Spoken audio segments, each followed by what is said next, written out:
ও করিম ভাই, একটু এদিকে আসেন, বাসায় আসেন, আপনার সাথে একটু কথা আছে।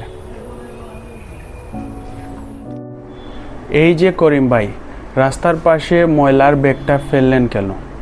সামনে তো ডাস্টবিন ছিল। আরে ভাই, একটা ব্যাগ ফেললে কি আর হবে, সবাই তো ফেলছে। সবাই ভুল করছে বলে আমরাও কি ভুল করব?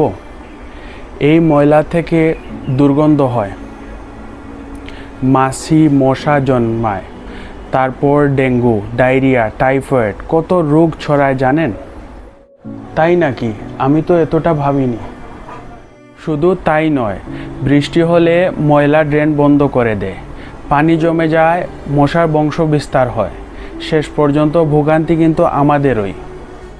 ঠিকই বলেছেন, নিজের বাড়ি পরিষ্কার রাখি কিন্তু বাইরের নোংরা করি, এটা তো ঠিক না। আমরা যদি প্রত্যেকে নিজের ময়লা ডাস্টবিনে ফেলি, তাহলে শহর পরিষ্কার থাকবে, রোগও অনেক কমবে। আজ থেকে আমি আর রাস্তার পাশে ময়লা ফেলবো না, অন্যদেরকেও সচেতন করব। এটাই একজন দায়িত্বশীল নাগরিকের পরিচয়। ছোট একটি ভালো অভ্যাস অনেক মানুষের জীবন বাঁচাতে পারে। আসুন রাস্তার পাশে ময়লা না ফেলি, পরিষ্কার পরিচ্ছন্ন পরিবেশ গড়ে তুলি, সুস্থ বাংলাদেশ গড়ি।